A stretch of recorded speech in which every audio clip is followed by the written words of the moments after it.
Welcome to the Spawn Chunks, episode number 11 for Monday, October 15th, 2018. My name is Johnny, but if we all woke up from the Matrix tomorrow, people would call me Pixel Riffs, and joining me, as always, is Joel Duggan. Hey Joel, how are you?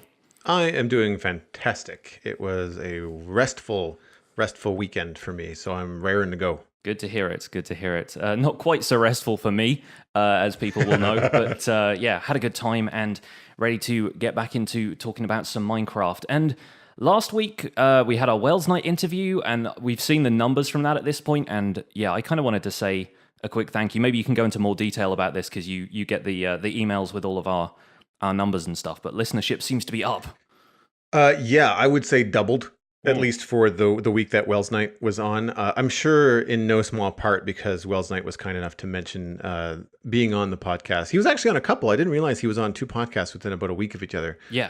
Or at least they were published within a week of each other. Yeah. He was on two shows. But he gave us a shout out on his latest, at least it was latest as of last weekend, episode of Hermitcraft on YouTube. And that was really kind of him. For which we are eternally grateful, as always. Yeah. People spread the word and so forth.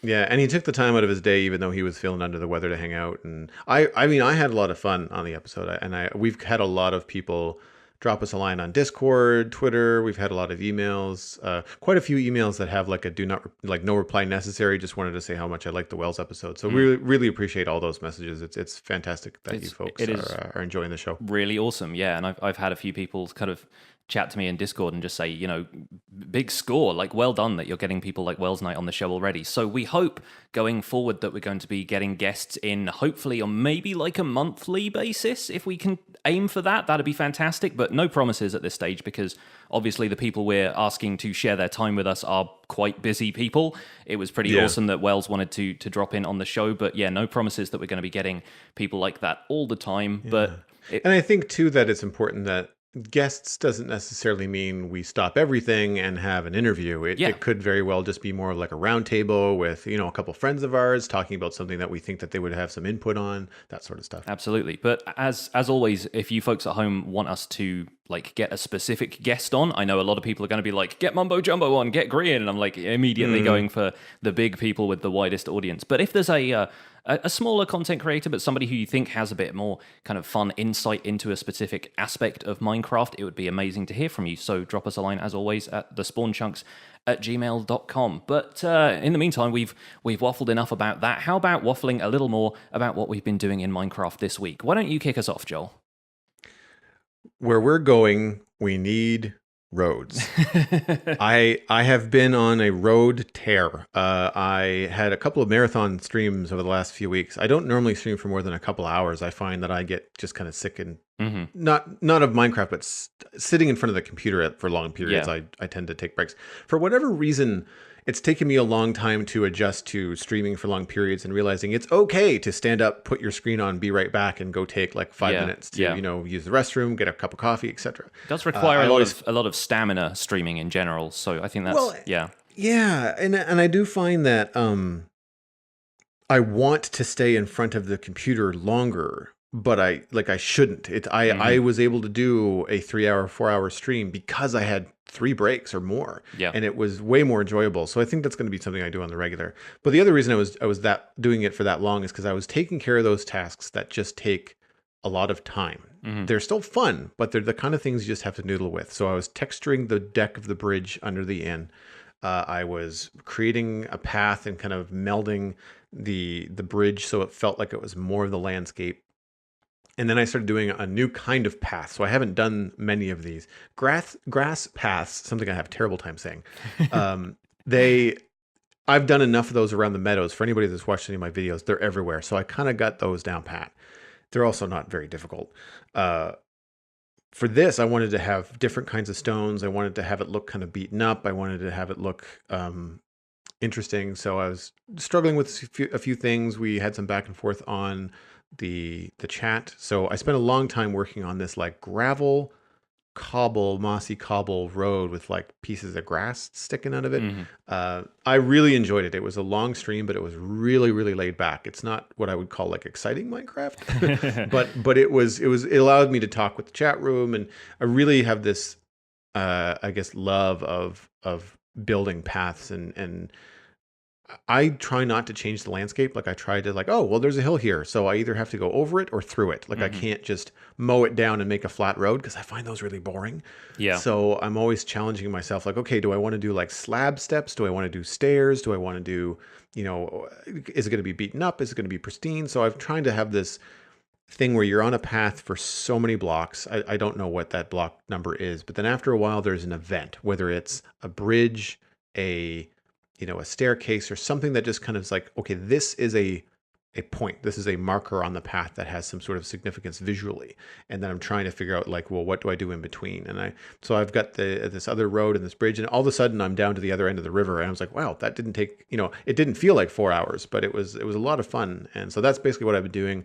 The other day on the stream, we also expanded the wheat farm and kind of added a waterfall. Like the kind of things like landscaping, I find really, some kind of landscaping I find easy on stream. Others I don't. Others I need like silence. And I want to ask you about this because I know that you do a lot of this kind of stuff too. Uh, there's some things when I'm doing like the waterfall, when you have to like really concentrate about where the water's going and texturing things in different blocks, where you have like probably 20 different block types in your inventory to try and make it look good.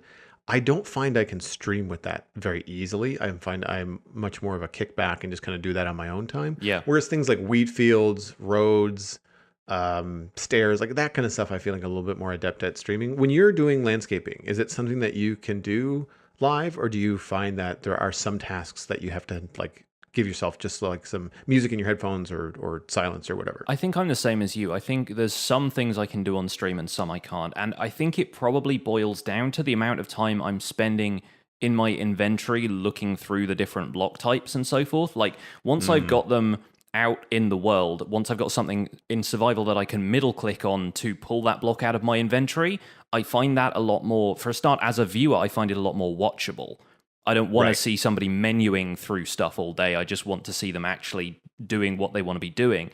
So if I have a bunch of stuff that I can middle click on so I don't have to keep pressing E to go into my inventory and like click the blocks into position on my hotbar, I'll find that a little bit more doable on stream, because it's not something where I have to kind of keep interrupting myself, I guess. That's what it feels like to open your inventory after a certain point. It's an interruption. So if I've got like a landscape that uses maybe 3 or 4 different blocks that I can just kind of switch in and out, and I've got a full inventory of stuff, I don't need to go back and grab some more. And now having like virtually limitless shulker boxes on the Decidedly Vanilla server at this point, it's a lot easier to do if you just have like a handy supply of this stuff for you. But if I'm building something that involves like 10 or 15 different blocks, and I've got a specific pattern I want to follow, and maybe I've drafted that in creative, it's just another window that I have to keep referring to. It distracts me from the main game window, and I find stuff like that just is another demand on my attention that I can't always manage when I'm streaming. So that's the time when I'll maybe not do stuff on stream. I'll kind of cut it off, and I'll put some music or a podcast on in the background. This is actually something I've done a lot of off camera this week, because for a start, I've been streaming a bit more of Graveyard Keeper because there's going to be a Halloween update to that game, and so I'm kind of interested to get through the content of that game so I can find out what the Halloween stuff, and if it's end game, then I'm already at end game. But which people should tune into, by the way, because I mean, obviously it's fun to watch you play just about anything, but I really enjoy watching your Gravekeeper stuff, because it's a different game from Minecraft, but it still has a lot of the same sort of underlying mechanics. It's got the grind. It's got the grind. Yeah, but it's also something that you can communicate to the chat room about. So if you're new to it, you can pick up on it really easily. But it's also not. It's not like a PvP game or something that's like you can still read the chat and stream it very easily. Yeah.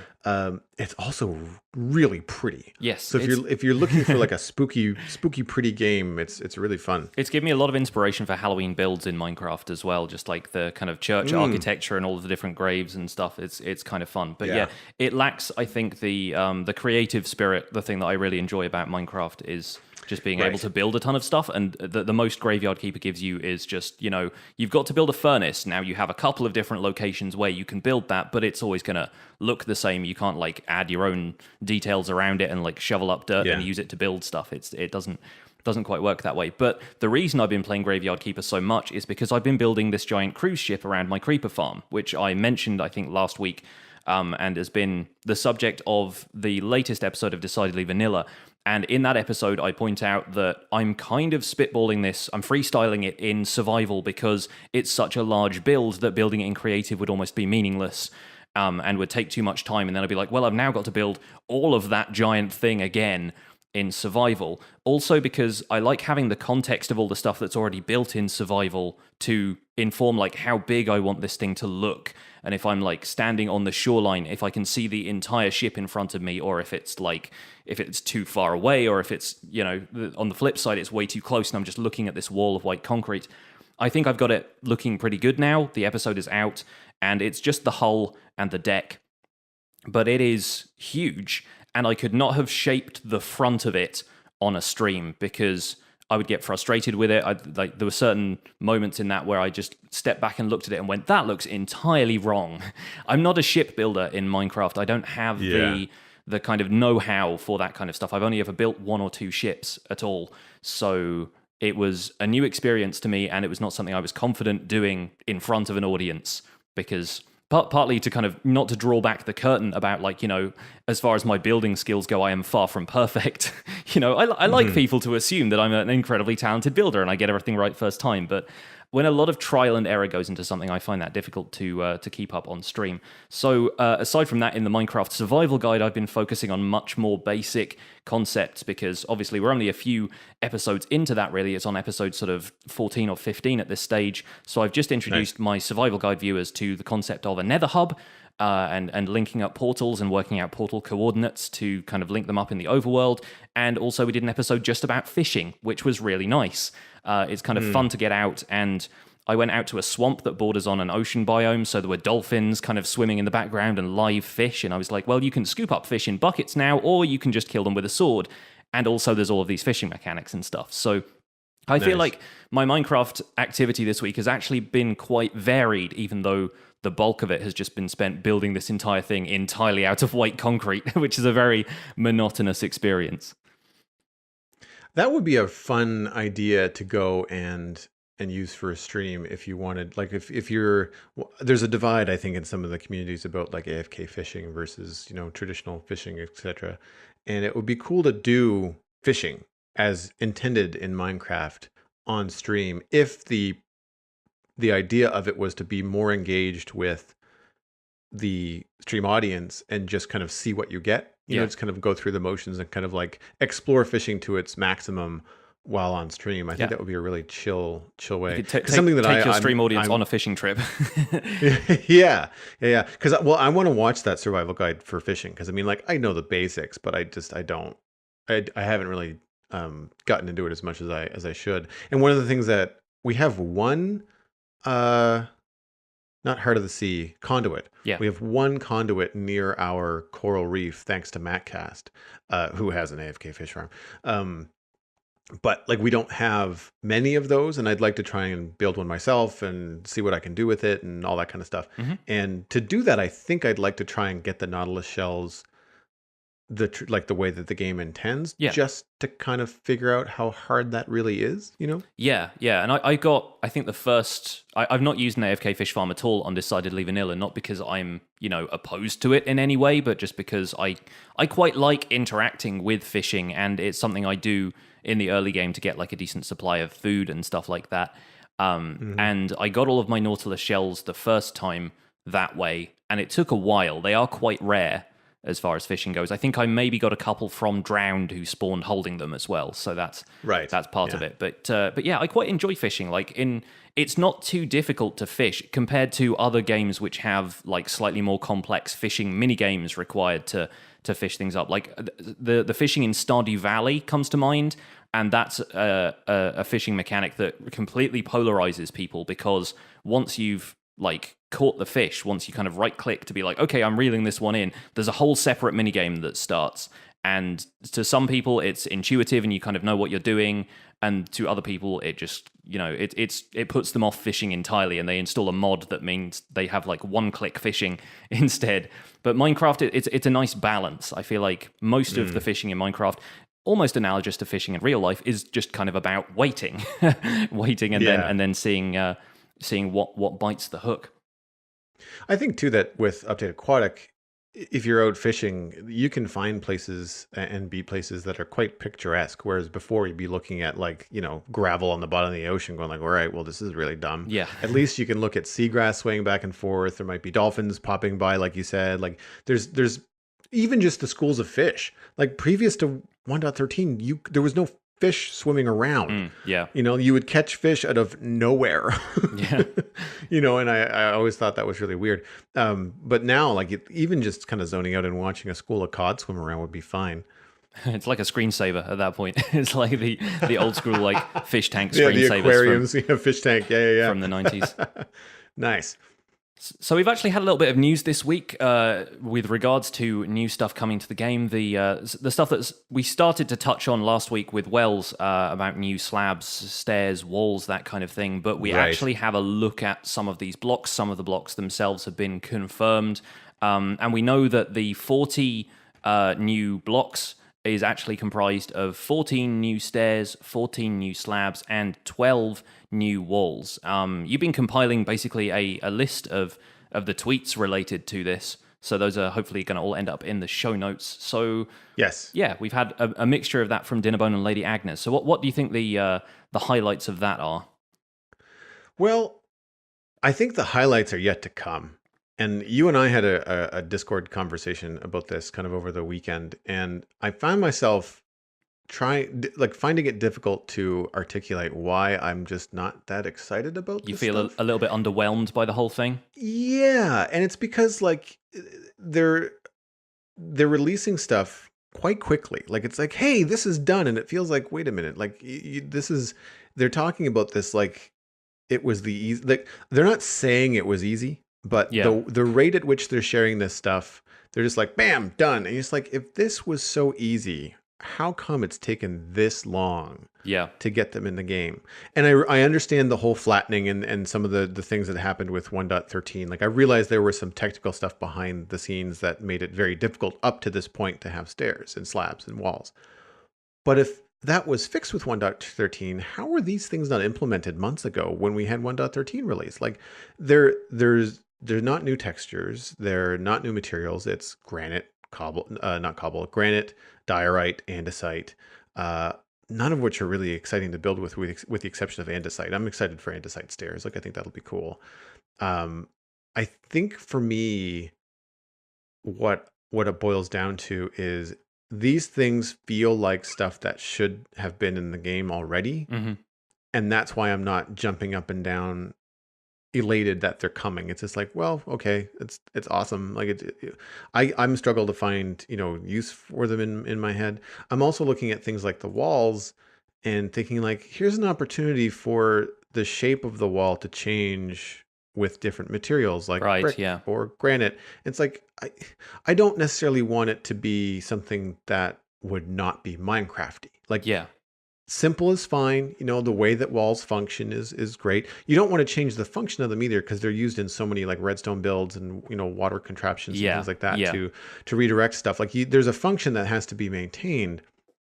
But like, how hard would it be to put, I don't know, holes in the granite wall? Or maybe the granite walls have got, I don't want to say round, but like maybe they have pedestals, like more of a banisters type feel on the ends. Do you know what's the word I'm looking for? It's when you go up and down a staircase, and at the bottom of the staircase, the end of the railing has got a big nodule thing on it. Do you know what those are called? It's like the end of a bedpost or something. I'm not entirely sure what it's called. My woodworking terminology is not the greatest, but it's a large, usually it's a turned decorative piece that's on the end. And I mean, the walls already have these funny little, thicker parts that happen when they either join one another or it's at the end of its run. Yeah. And you could do something like that. Again, not a new texture, a little bit of a new model, but nothing crazy. And I feel like that would go a long way to kind of say, okay, well, yes, we're adding a granite wall and yes, we're adding a diorite wall, but we're also changing it up just a little bit, just to kind of give that kind of added flavor. The thing that intrigues me are the stairs that they haven't mentioned. It's, what are we going to get? Because they've mentioned, the 3 stones, the 3 polished versions of those stones. So there's 6, of your 14 stairs. Plus they've already said, they've not shown us, but they've said that smooth stone stairs were one of them. So like for landscaping, there's a lot of really cool, things that are coming. But for me, it's like, okay, well, that only leaves like another 6 stairs, or Yeah, so yeah, to something go. And it's like, in that so range. what do you think those will be? It's tricky to say. I definitely think red nether brick is going to get a bit more love. I feel like a lot of people Mm, thought that was it was a missed trick when they brought out red nether brick. And nether brick itself has so many variants. It's got fences even, and it's actually yes. something Dinnerbone brought up was like, if we want to make sure that fences are only wood types, and then all of the stone variants have walls but they don't have fences. Nether brick kind of sits at this weird midpoint in between the two, where it's definitely like a brick type block, but it's got Hmm. fences because those are part of nether fortresses. And so, do they now compromise their vision for nether fortresses by changing that to walls, or do they make an exception? And then why not make an exception for everything else? So there's clearly a lot of Yeah. thought that's gone in behind the scenes about whether or not they have to remain consistent to the existing style. And if they have to think so hard about that, then I feel like that's probably why they're not changing the walls to be slightly different. And Yeah. it's like I get that it's a little boring having like the sort of retextured version of the same block every time, but I think to a certain extent that's how some builders put texture into their work. Like, I can't imagine how you would put together a bunch of fences. Like in the barn build that I've just built on my Minecraft Survival Guide series, I've got a mixture of spruce and oak fences in there just to make some parts of it look a little bit worn, a little bit different, kind of colored. Maybe they've got Hmm. a little bit wet or something in the rain. And imagining putting that together, if spruce fences looked different to oak fences, it wouldn't be as Yeah. possible. It would look kind of like a weird patchwork and it might not have the same effect. So I Yeah. wonder at what stage they decide, we need to keep it simple. And, there's scope for people who make texture packs and remodel blocks and things like that to implement those kind of changes without changing the game too much. It could be a resource pack with some interesting block models. That's up to the community to do. They're just providing the Yeah. framework for us to do that. Yeah. No, and that's true. And sometimes I forget too that, and I don't like, I understand that Minecraft has to keep things pretty straightforward, and I don't really complain about the lack of variant fences, Mhm. right? Like it just, while I really enjoy the variations of trapdoors, I think everybody is happy about Yeah. that variety. And that's consistent Um, with doors, which, in the real yeah, world can come in many different forms. So it makes sense that the yeah, different wood exactly. doors do. Yeah. Yeah, I mean, I've sort of thought at some point that it would be nice to have one of the fence types look more rustic, like actually look like it was unstripped logs, Yeah. in a fence position. Yeah. But again, it runs into that issue where you're like, okay, well, whichever one that would be, you'd want to pick the one that you would not use in the way that you use it right Hmm. now. So Yeah. like maybe, dark oak, spruce, and oak are all untouched, but then maybe birch and jungle are the weird ones, the ones that are not used as often because of their color, etc. But yeah, like I don't want to sound like I'm being too harsh because I can see that point too. And I forget too that there's a lot of stuff that you can do without getting into modded territory. But I also feel like it's a weird position as a developer, again, not knowing anything about how things work inside Mojang, but because your community will and can mod stuff or retexture it with texture packs, doesn't necessarily let you off the hook about being at least a little innovative. Yeah. Yeah. For Like sure. there's a little bit of imagination that that I think could go in, and I'm not necessarily worried about like the longevity of Minecraft, but I'm just wondering at some point if they're gonna get a little bit stale because they're just sticking to the rules. I like the idea of having rules for the overworld and rules for the nether. Yeah. Them So being I'm kind of very like, different places. yeah, like so if you wanted to have, for example, red nether brick fences would be cool. Hmm.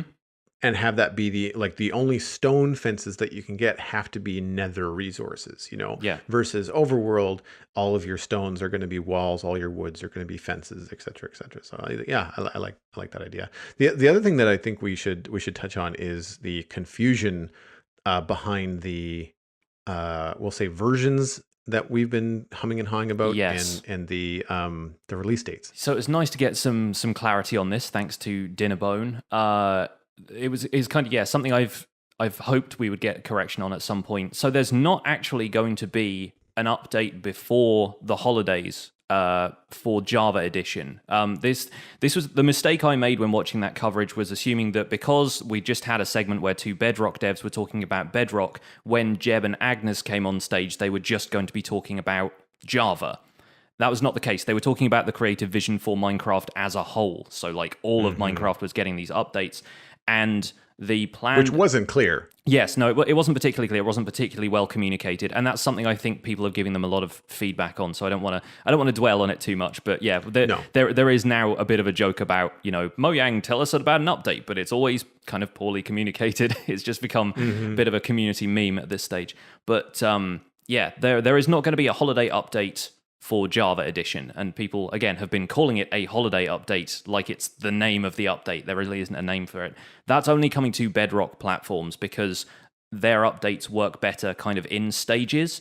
So pandas, scaffolding, etc., and the Village and Pillager update are all going to arrive to Java Edition simultaneously at this point they mentioned early next year, as 1.14 or the Village and Pillage update. So pandas are going to arrive there, scaffold's going to arrive there, all of the additional walls and stairs and everything all in one go.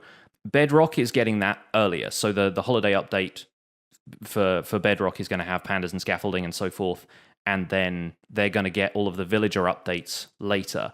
And naturally, there was a bit of community grumbling because Java Edition players like to get on their high horse about how they were the first edition of Minecraft and how Microsoft is ruining it by focusing on the Bedrock Edition and giving them the features first. For a start, we're getting snapshots, I think, relatively soon. There were some kind of cryptic tweets from Dinnerbone and the rest of the dev team that maybe we're going to see an update, a snapshot at some point towards the end of this month. October 24th, I think, was the date that was being suggested, but there was a discussion about this on Reddit where some people were saying, why is Bedrock getting all of this stuff before we are?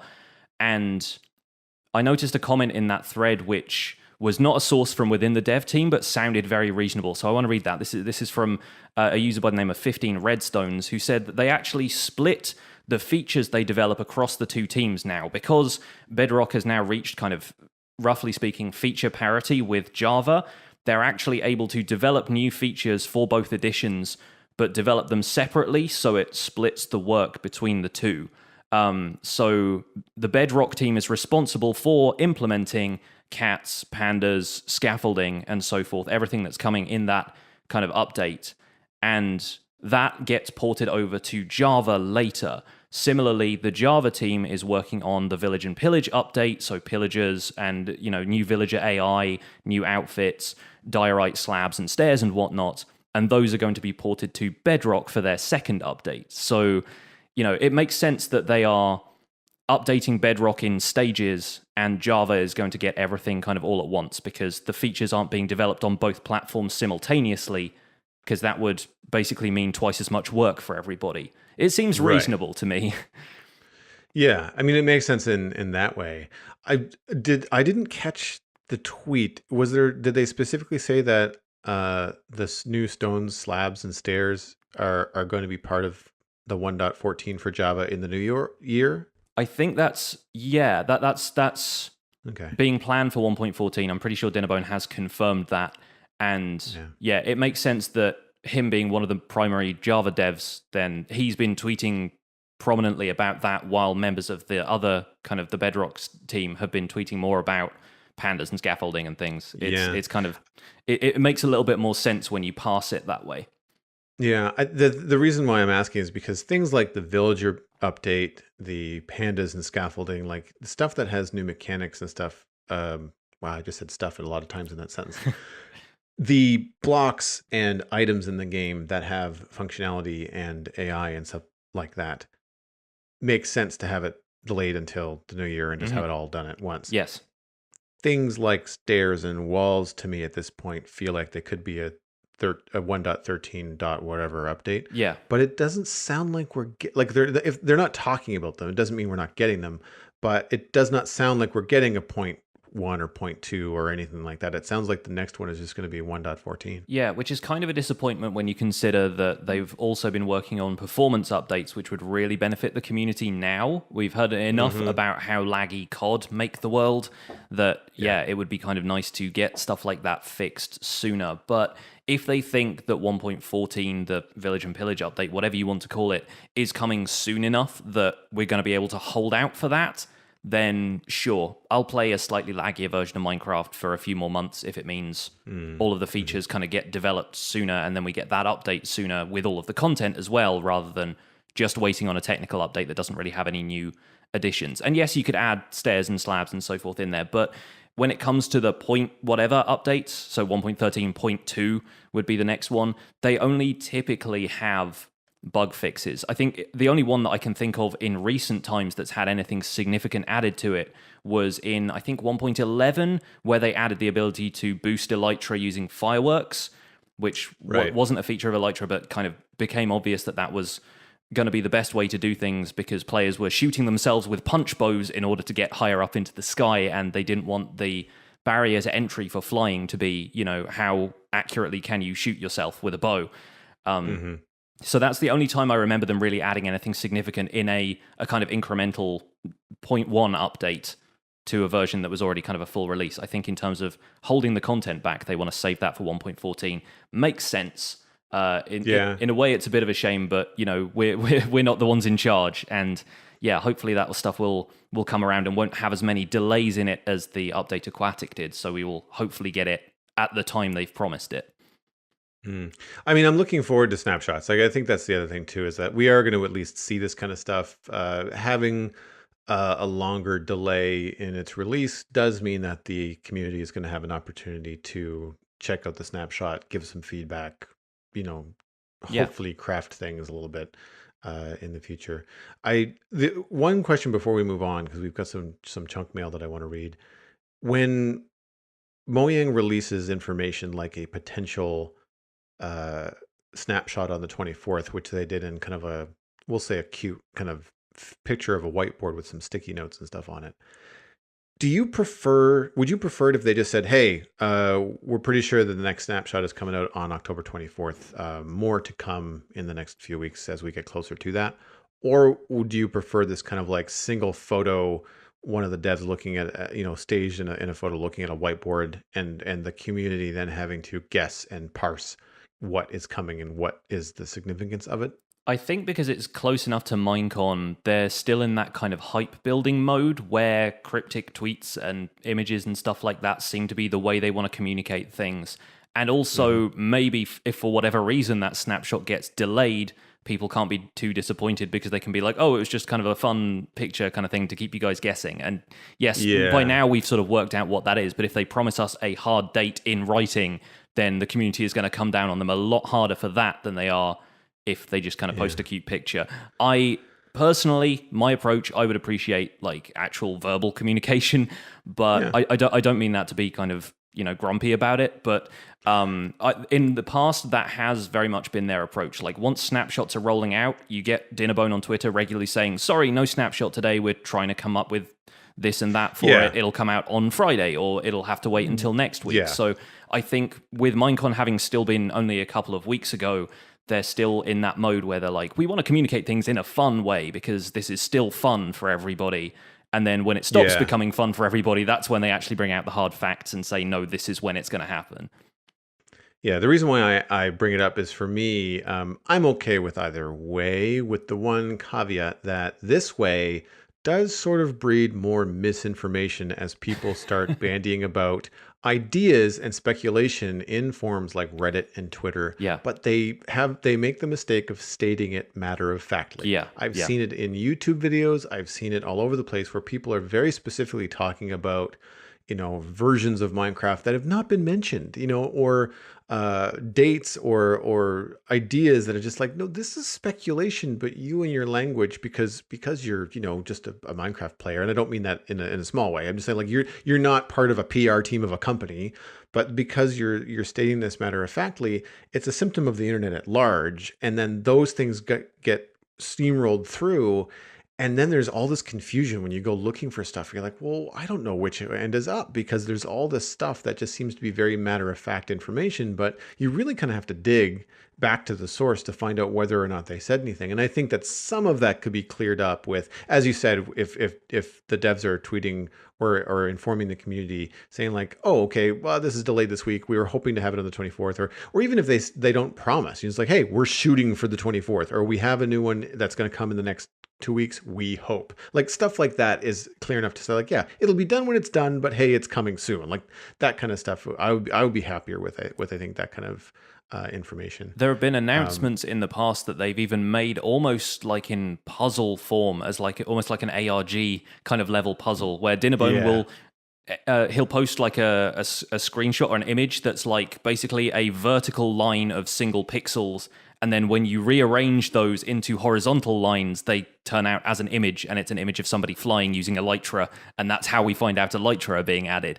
In Minecraft 1.8, when they were announcing 1.9, they put a snapshot thing in where if you loaded up a world in the snapshots, went to a snow biome, and then let it snow for long enough, the snow layers formed in the image of a QR code that if you scanned that using a QR reader, it took you to a page with one line of text that just said Minecraft 1.9, the combat update.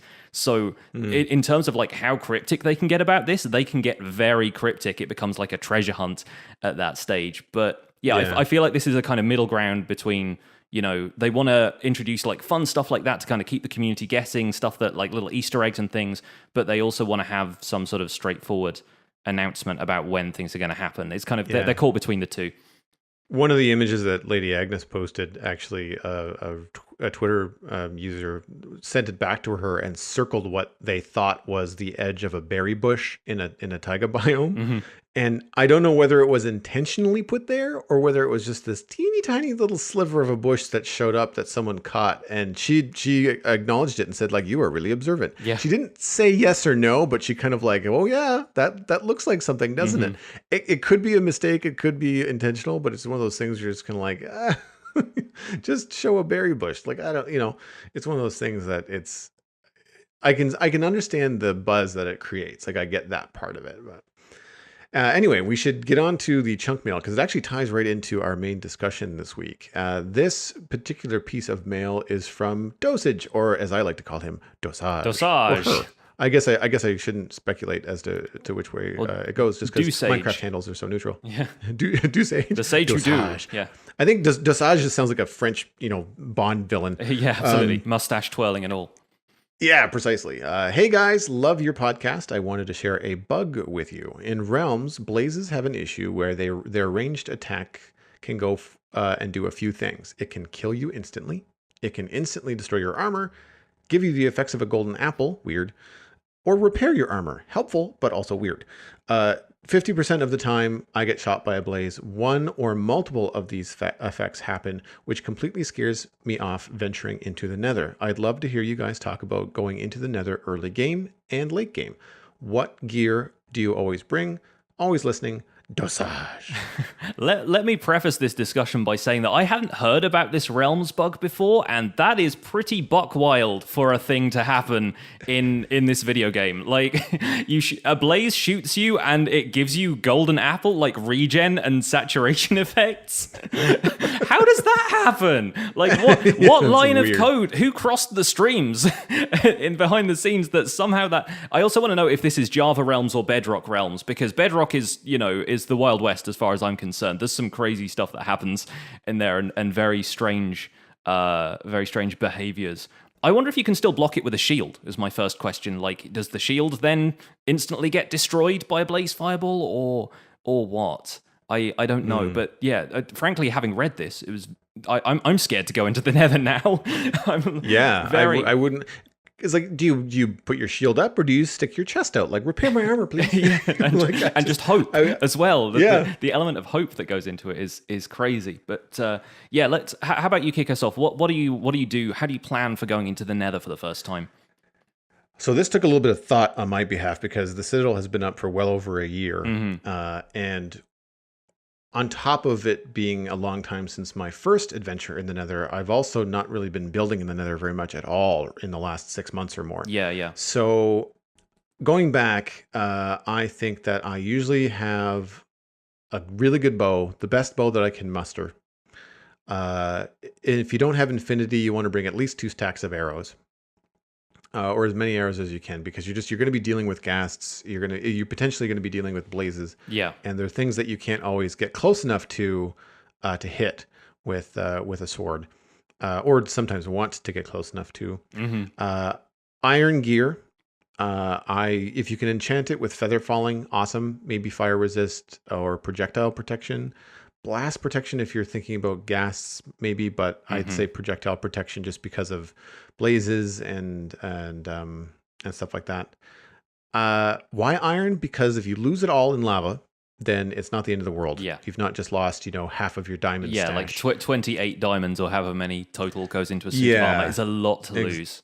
Exactly. I actually died when I first started playing the game. I died so often. I just never bothered with diamond armor. I stuck it out with iron just because I got fed up with having to recraft everything, and it got so expensive. I was like, you know what? Diamond tools, yes, but diamond armor, I've never bothered. I think, and you can correct me if I'm wrong on this because I don't use this enchantment very much. Smite on a weapon.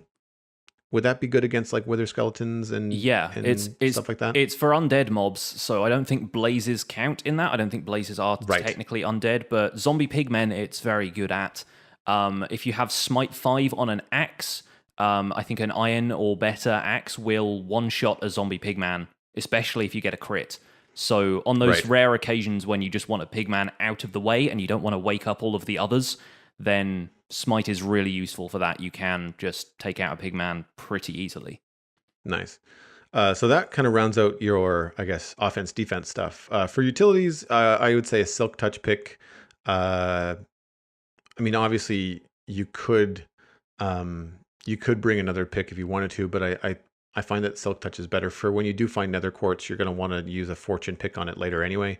Enderchest, crafting bench, if possible, and lots of cobble because it's blast proof. It's probably something you can get a lot of going into the Nether. And then gravel or sand, like at least a stack of gravel or sand, because if you have to go down to another level, if you don't have feather falling or if it's just too far, having a block that will fall that you can stack kind of like a gravel elevator, off a cliff and then dig down with a shovel to go through it. I think that would be really helpful. That's really all I can think of off the top of my head. I on purpose left something off the list that you put in there, but I couldn't believe that I forgot about it. But so what do you normally bring when you go into the Nether? I usually leave my diamond stuff at home if I've got it at that point, because early Nether spawns can be rough. If the game spawns you over a lava lake, if there's no terrain close enough to the point where it calculates your portal should appear, it will spawn you in midair over a giant lava lake. And that is the worst possible situation to be in. So yeah, if you can avoid losing equipment at that point, then great. Cobblestone is obviously a must-have, like you said. It's blast-resistant material. It's the best thing you can reasonably acquire in the early game, and you've usually got a bunch of it at that point. So if you're not sure what you're going to be building with it, then build a shell around your original Nether portal so you can at least have some protection, and so that the ghast fireballs don't end up damaging your Nether portal and breaking it, because that's the one way your Nether portal can become unlit, is if a ghast explosion takes it out. To that end, bring a flint and steel with you, and that's what I forgot to write down. Yeah, it's because it's not worth getting stranded in the Nether and then having to dance around your portal until a ghast fireball relights it. I think blaze fire will also do the same thing. But again, blazes are difficult to kind of guide back to your Nether portal unless you've spawned in a fortress, because they only appear in Nether fortresses. It is still possible to acquire flint in the Nether because there's plenty of gravel around, but there's no way of getting iron except maybe if you get lucky and find it in the Nether fortress. But I'm not sure if it's even on the loot tables for Nether fortress loot chests anymore. So yeah, it's very if you don't have iron on you, bring a flint and steel. Bows and arrows obviously essential for dealing with ghasts unless you are a wicked good baseball player. I usually get my return to sender achievement as soon as I get into the Nether. Like the first ghast I see, I'm like, right, just point at you with a bow and arrow. It still amazes me that people try and do the ghast fireball deflections with a sword, because I can do them really easily with a bow, and I'm a decent shot with a bow. I wouldn't say I'm the best, but I can usually nail a ghast fireball just after it's fired it. If you fire kind of directly at a ghast's face, chances are you'll deflect a fireball right as it shoots it, and then easy return to sender. And I find return to sender is really difficult to do with a melee hit on multiplayer servers, which is where I do most of my playing. It's way easier on single player because you don't have the lag, the delay, but on multiplayer servers, because it's calculating the position of that fireball, oftentimes you will swing and miss, and then you just end up getting blown up, and there's fire all around you, and it just gets worse and worse from there. So I've always got a bow and arrow with me. If I go for a nether fortress, I usually scout out the blaze spawners and grab 1 or 2 rods for potion brewing, but I never stay long until I can get like fire resist potions, because especially depending on how your nether spawn is. I've gotten incredibly lucky recently. The survival guide nether spawn is perfect. There's so much kind of open territory that I can cross before I get to a big lava lake or any kind of major obstacles. And I have a nether fortress right nearby with 2 great blaze spawners. Like, it's going to be a blaze farm eventually when I get around to it. Nice. But remember that slime and blaze powder can be crafted into magma cream. So even if you don't spot a magma cube on your first trip into the nether, if you've got some blaze powder and you manage to pick up 1 or 2 slime from exploring caves, or maybe you're near a swamp, then you can craft that, and that's 24 minutes worth of fire resist potions, provided you've got the other ingredients. Like, once you've got nether wart, you're golden. There's a few things that you kind of have to adventure into the nether to get. You get enough nether wart that you can grow it yourself. You get some blaze rods, because you don't really need a lot of blaze rods to make a decent number of potions, because blaze powder lasts quite a while. I can't remember all the math, but the math is on the wiki. It's easy to sort out. Yeah, I think it's something like 10 brewing operations or so, maybe a little bit more, that you can do with 1 blaze powder. And that's 3 potions per operation, so like that's 30 potions right there. And I think, when I first go into the nether, my first adventure into a nether fortress is a very quick hit and run. Like, it's just, I need a little bit of this, a little bit of that, find some nether wart. That's usually the hardest part. And then after that, I'm just like, all right, I'm done. I'm booking. See ya. Yeah. Then you can go out and get much better prepared, to maneuver around and do that kind of stuff. Something that I just thought about that I didn't mention is that depending on how good you are with a bow in the overworld and how many phantoms that you've killed, a potion of slow falling. Yeah, that is for your second trip. not a bad really suggestion.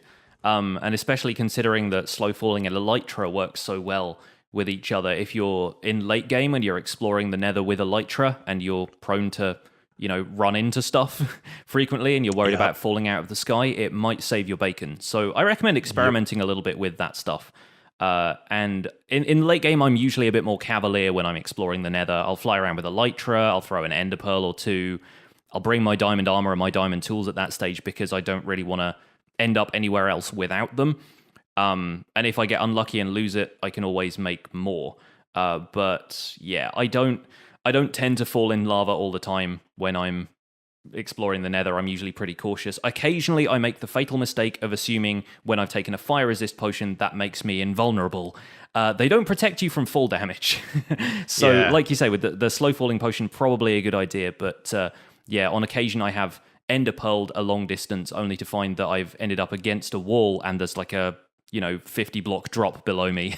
And that gets tricky. So remember to hit F3 and take your coordinates if you're at all worried about getting into trouble, because that's usually what will save those items, unless you're falling in lava, in which case there's no hope for you. Yeah, late game I do fly around a little bit. We have a pretty protected nether, like it's either covered or there's the routes that I'm flying over cobblestone, so it's not really high risk. I've done some flying where it's very open and you're like, okay, I'd have to be a complete moron to hit anything in here. Yeah. Haven't been doing it much since 1.13 came out, because we've got some severe server lag where you could just be flying and all of a sudden your momentum just stops. Yeah, you just get that hiccup and then you're falling. Yeah. You're still activated, so you're falling with elytra, so you're falling slowly, but you're going down, not forward. Yeah. And it that in the Nether can be just enough to mess you about, and I'd rather not risk Yeah. it because we've not found a lot of elytra on the server, and all of us, I think, with the exception of Alistair, have lost a pair. So we're all a little bit more tentative when it comes to that kind of stuff. I'm more comfortable flying over the void in the end than I am flying in the Nether. It's got less stuff to load in, so there's less chance of lag spikes at that stage, I think. Yeah. But yeah, it's The other thing I find you have to remember too is that when you have your elytra on, like your chest plate that you lose when you wear elytra removes a lot of protection. So yes. you really kind of have to be on your guard when you're in the Nether with your elytra on, even if you're just doing a quick, travel from point A to point B. If you're at any open point, like make sure you're not going to get hit by something, because you can really, just that initial gas blast will take you down a number of hearts. And if you happen to get knocked into lava or whatever, like you're done before you can think about taking a potion. Like it's really tough. Yeah, a chest plate with any kind of protection enchant is going to save you, whereas an elytra really won't. No, and I default to having noob juice or fire resist potions on my hotbar when I'm building in the Nether. And sometimes we are spoiled. Mattcast on the server has built a number of auto potion brewers, so we've got enough material that there's just a constant double chest of potions available to anybody on the server. So using fire resist potions, like it's gone from having one on my hotbar to like, I've got 6 of them. I'm just going to drink one, build. When that runs out, drink another one. So I've just kind of constantly got it. And that way, because I've done it before where you just get a little bit too cocky. You're doing something simple like removing a ladder and everything goes wrong, like stuff like that. I find the hardest thing about flying in the Nether is if you decide to not wear your elytra, remembering that you don't have it on. Yeah. Yeah, because I've definitely jumped off a cliff and been like double tap and nothing. Yeah, I do that now when trying to leave my skeleton spawner. I've got a skeleton spawner that now you can only fly out of because I haven't made the bubble elevator to take me back up to the surface. And half the time I'll have removed my elytra because I'm charging up my other mending tools. And then I forget to put the elytra back on. I'm just hopping up and down in a puddle of water going, why am I not flying? And then, oh, wait, let me put those back on. So in more developed servers, we're going to talk a little bit about Nether Transport as our main topic this week. And we've gotten to this very late, but I did not realize we were going to be talking about the news for quite so long. There's a lot to cover. But the main topic this week, we were thinking about talking Nether Transport. And in more developed servers, like you're going to find a Nether hub and stuff like that pretty easily. So transport is going to be nice and straightforward for you. If you're joining a server that's already a few weeks into its lifespan, that's, at the very least, there are going to be some rough cobblestone bridges that will take you where you need to go. But how do you handle Nether Transport? What do you kind of start off with, and what are your philosophies about Nether travel? Well, we defaulted to, I was the one that was building the Nether hub on the Citadel, so I ended up having a really cool build right off the bat. And most of it was just like get a Nether rack box up as fast as possible, and then put glass or carpet or something down so that ghasts and things can't spawn. You have to deal with a lot of zombie pigmen, but beyond that, you just kind of get yourself a safe little box to work from. And we just went with a simple philosophy of just north, south, east, west, just straight lines. Use the debug screen to figure out which way is which. We've color coded them, so that makes things a little bit easier. Not the whole path, just like the initial room or even the doorway. Like we've got a desert to the west, so that corridor is all sandstone. It's all yellow and sandy. North, as most people would think about the north, but also as it happens on our server, is also where the ice spikes biome is. So the north corridor has got some ice and quartz and stuff that looks kind of cool. So things like that it make it very easy. Without reading a sign, you can figure out which way you're going. Yeah. Once you get beyond those main rooms, it's all just cobblestone slab path. It's bog simple, but there's something really relaxing about taking stacks and stacks of slabs and just doing like a 3 wide road all the way to where you want to go, mainly because it's blast proof. Yeah. And if at any point you're not inside a tunnel, you can just lay down a 3 wide path and be something that you can run along. And for the longest time, the other players on the server with me are even newer to Minecraft than I am, and certainly newer to like fighting and stuff in it. So there's a lot of problems with ghasts, and people, I don't want to say panic, but it tends to be a hurdle that keeps them from venturing into the Nether, much like Dosage had mentioned earlier in their email. And one thing that I like to remind people is that if you have a cobblestone road and a ghast is shooting at you and you just run, it will miss. Yeah. It will miss you. It will, and even if it hits your road or your bridge, nothing's going to happen. Ghasts have no principle of ballistics. They're always shooting at where you just were. Exactly. Like they're shooting at you, not ahead of you. God, I hope they don't change that. They just draw a bead on you really easily in the future. Don't get any ideas, Mojang. Don't get any ideas. But yeah, so that's generally what I do. And I find it's done two things for me as far as road building. And I find, I find it really relaxing, but also I find it taught me a lot about curving roads, doing angled roads, angled bridges, like what's the best way to approach spanning a large, chasm over lava, like stuff like that. And they're ugly because they're all 100% cobblestone, so they look really, really basic. But the shapes of some of the things that I've been able to learn how to build in the Nether by just having tons and tons of blocks, not caring what it looked like and just going for it, has translated into being able to build bridges at an angle, in the overworld when I really want to make something fancy, or figuring out like a really nice way to do stairs that aren't like jerky, or that aren't disruptive to running, things that don't slow you down. Like what's a good way to go? Like that's why I use slabs a lot, is because I find it's a much more pleasant visual experience. We've got a really long run to the ice spikes and the giant taiga biome. It's something that we use speed potions for because it's such a long run. Right. Yeah. The whole thing is slabbed from beginning to end. It took a long time, but like that kind of thing, it's much more pleasant when you're not going up a 45-degree angle staircase or whatever. Like it's cooler to have it at least be pleasant, be scenic. Beyond that, we've got some paths that are ice. So that trick where if it's a too high corridor and you've got ice underneath and you jump, you go a lot faster. Yeah. We don't have any boats. We don't have any mine carts, mainly because we've just landed on speed potions and running as the fastest way to get around. Yeah, and that's kind of you said, if you've got like auto potion brewers, then getting a bunch of speed potions is pretty straightforward for you at this stage. And to avoid any emails, it is a swiftness 2 potion. I know it's not a speed potion, but I think about them as speed potions, probably from my days of playing Mario, like you get like the speed boost and stuff like that. But I think I always call them speed potions. I don't know anybody who doesn't. So it's just easier to say. It's less of a mouthful than swiftness. That's true. Yeah. That's true. Bringing back the ice road, the kind of too high jumping ice road really takes me back, because that was when I first joined Decidedly Vanilla in season 1 of that world. My base was a few hundred blocks away in the Nether, and the boats back then, because it was 1.8, hadn't been changed to the type with the oars that you now row, and boats were notorious for breaking, and nobody had thought about using boats on ice roads that way. So the meta for transport was very different. It was either minecarts, rails, or too high corridors, like you say, with kind of ice roads and jumping for speed boosts.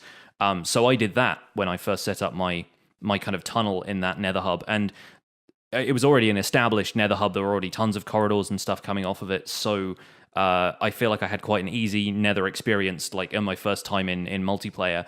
I just walked my survival guide viewers through building a Nether hub and kind of setting up a portal to the swamp biome that's kind of to the north of my base on the single player world, and it's actually been fun to create a hub on a single player because it's something that I can shape entirely myself. I've never really built anything this structured on a single-player world before. Even when I did a single-player series to start off my channel, it was still very much like, tunnels through Netherrack and not much else, as far as I remember. I think maybe I did a bit of decoration, but at that point my decorative skills were not all that great, so it was pretty basic. When I started on Xbox 360, going back even further, the Nether in those worlds, in the Legacy Console Edition, is really small. Limitations of the console, the hardware at the time, I guess. I actually Googled it because it's been so long. The Nether to Overworld ratio is actually 1:3 instead of 1:8. So to briefly explain this for folks at home who don't know, if you travel 1 block in the Nether, it's the equivalent of traveling 8 blocks in the Overworld. So you can actually figure out, based on the coordinates you're at, if you divide your Overworld coordinates by 8, you're going to get the coordinates of where a Nether portal should be in the Nether. And that ratio is completely different in Xbox, but I never needed to build a Nether hub anyway because the overworld was only 850 blocks square. So, you could travel that with a minecart in the same way that you're traveling the Nether now, because, the amount of space that you could cover was not something that it would take days and days for you to run there. You could cross the world in about 10 minutes. So all I ever used the Nether for really was acquiring the resources from Nether fortresses and getting quartz, getting netherrack if I wanted to use, Nether brick for builds and that kind of thing. And it was probably good that I didn't set up anything more infrastructure-wise like a Nether hub, because if you ran out of quartz because the Nether wasn't infinite, there was no way of acquiring more.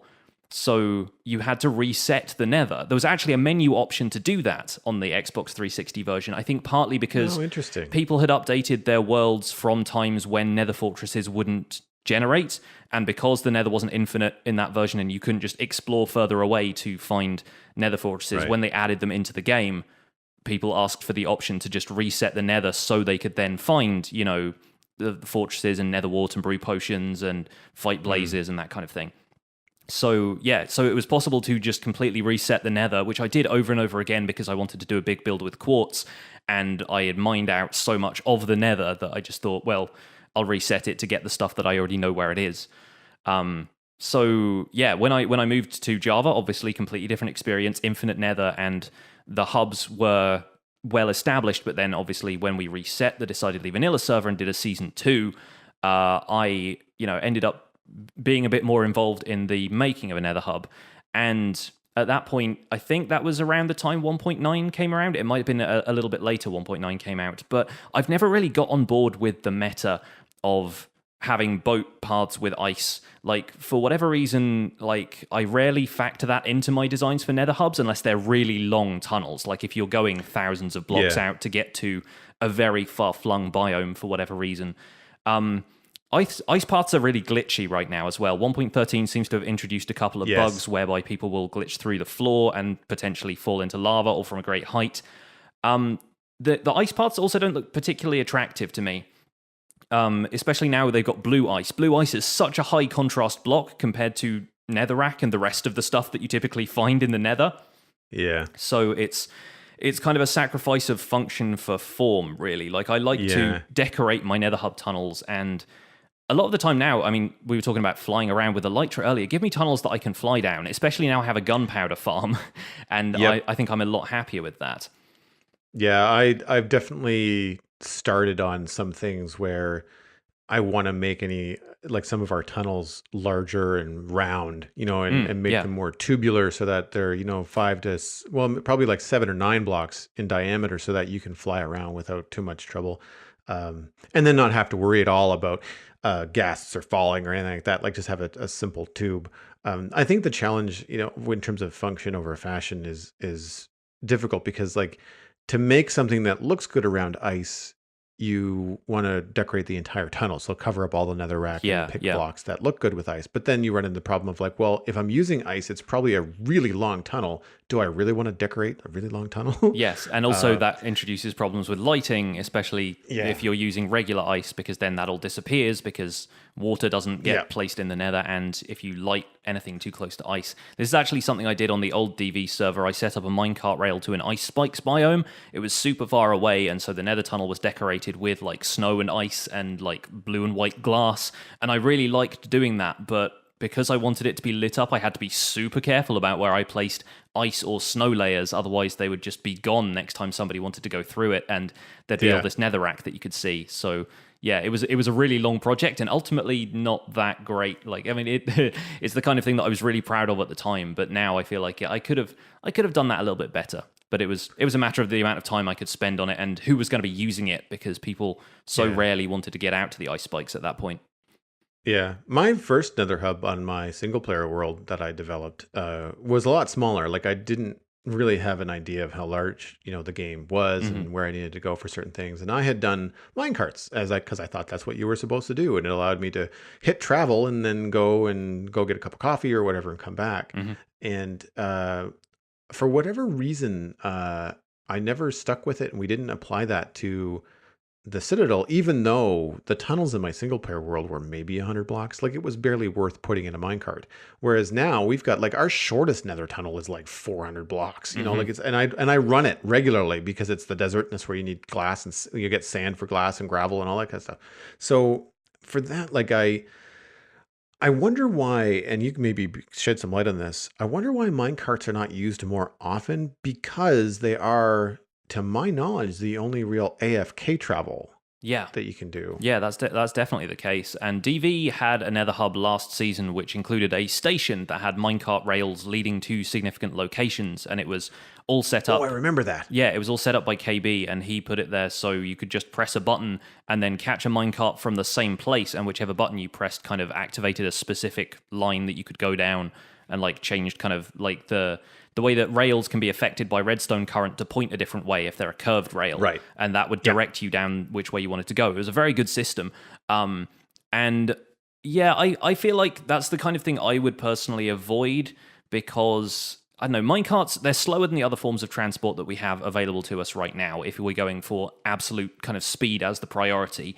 They're a little bit glitchy, and it annoys the heck out of me when somebody leaves a cart at the other end of the line and you just bounce back off it in the direction you came. The amount of times that I would walk away from the computer, like you say, to just come and, you know, get a glass of water or something, and I'd come back and I'd just be in the place where I started, and I'd be like, well, there's a minecart on the other end of the line and I can't, and you have to be there to kind of like hastily swipe at it with a sword, or leave your minecart and have that go all the way back to the station and so forth. So yeah, there's ups and downs to a lot of different approaches. I think the one thing minecarts are still going to be consistently good for, as far as the Nether is concerned, is when you need to transport mobs through the Nether. When you've got stuff like villagers that you want to move from a far-flung location back to your spawn or wherever your base is, it's always going to be a case of setting up minecart rails through the Nether. Either that, or if you've got a decent stretch of water between you, you can use boats.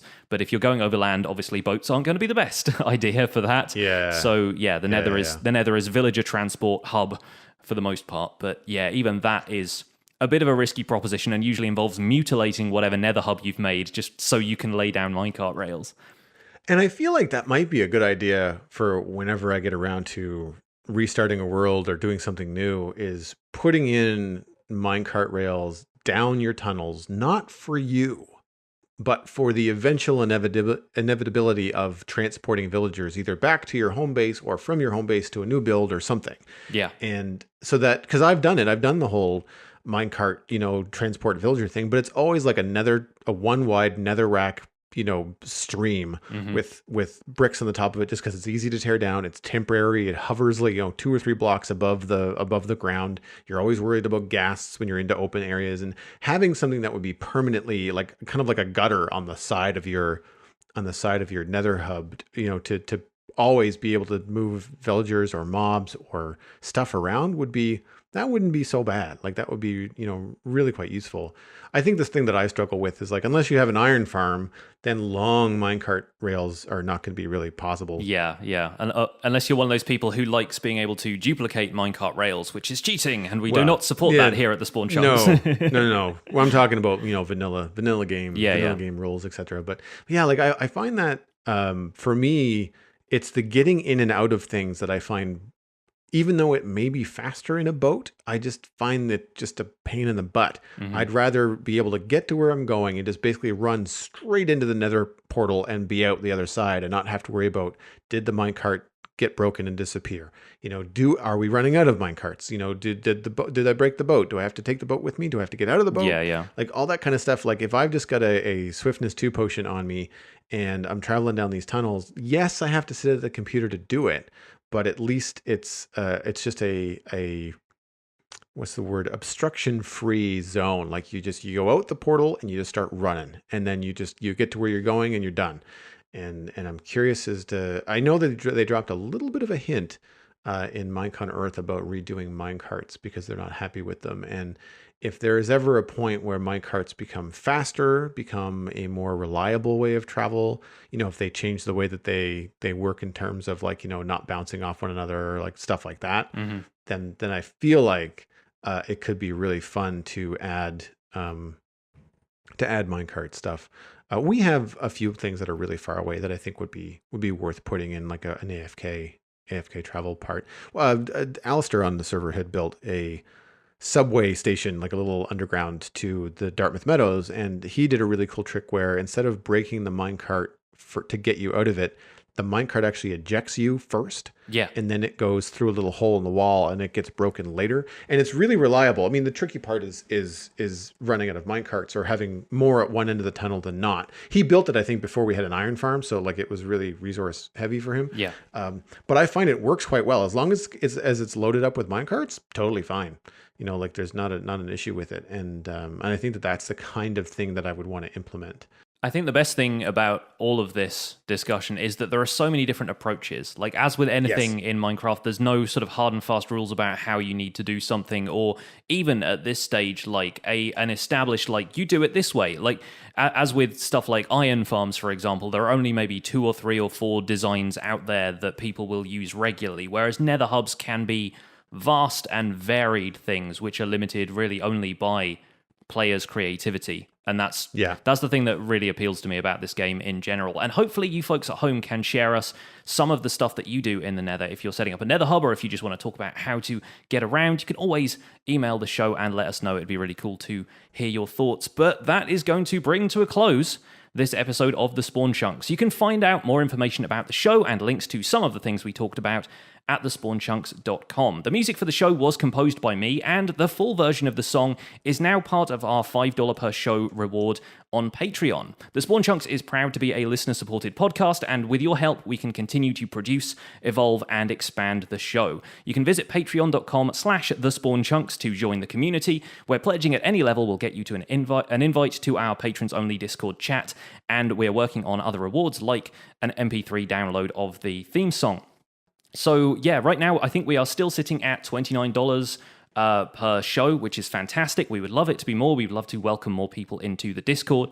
But yeah, I think we've seen a couple of new arrivals in the last couple of weeks, and the discussion, as always, in the Discord has been fantastic. People are right on it with updates. Whenever Dinnerbone tweets something, we know about it, and the discussion in there has always been really kind of wholesome and positive and quite kind of insightful as to how the other folks in the community like to play. So long may that continue. And if you want to add your voice to that, consider pledging to us on Patreon. It's a fantastic community, and there's a really good balance of builders and very tech people. And I'm talking like under the hood tech minds. Yes. So not just redstone, but like coding and how Minecraft works. So when, Johnny or I have a question or something that we're not sure about, we can usually get the answer in the Discord. So I'm sure that it'll provide that kind of value for you as well. And we are at $29 per show, which is more than halfway towards our next goal, which is going to be recording the pre and post show. So you get more spawn chunks in one sitting for people on the RSS feed on the Patreon page.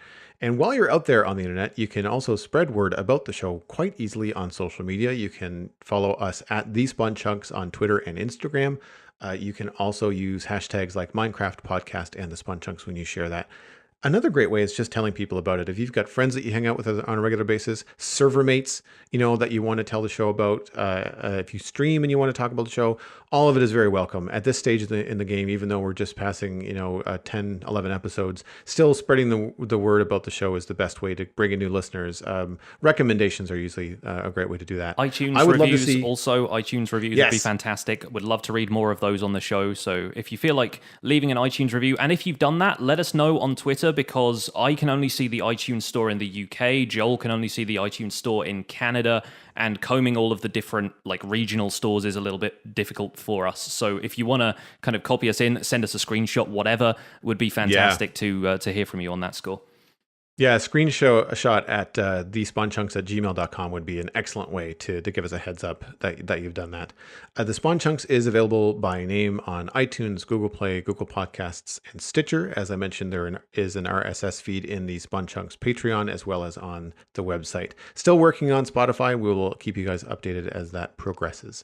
My name is Pixel Riffs, and you can find most of what I do at youtube.com/pixelriffs, where I have a multiplayer Let's Play series called Decidedly Vanilla, and my Minecraft Survival Guide series, when you can find out how the Nether Hub is progressing. I'm also the voice for the unofficial Hermitcraft recap, which you can find through a quick YouTube search, and I stream 3 days a week on Twitch, where these days I work on larger Minecraft projects for my YouTube series, dabble in other games, on the side like Graveyard Keeper. Aside from that, I'm at Pixel Riffs on both Twitter and Instagram. Joel, where can people find you online? Everything I am doing online can be found at joelduggan.com. If you're interested in hiring me to do some illustration or design, just drop me a line through the website. You can also listen to the Citadel Cafe, where I talk about sci-fi and geeky entertainment, and Comics Coast to Coast, where I interview comic creators, illustrators, and animators. Fun note, we had John Kowalik on the show this past Thursday. He is the illustrator of all of the Munchkin board games. So he's a really, really fun guy to talk to. Awesome. So check that out at comicscoasttocoast.com. He's a really fun guy. Online friend of mine. I've actually met him in person too. He's a really cool cat. You can follow me on YouTube, Twitter, Instagram, and Twitch, where I'm having a lot of fun with just my name, Joel Duggan. Thanks for visiting the Spawn Chunks. The world outside is infinite, and the giggling noise under the floorboards is definitely a witch.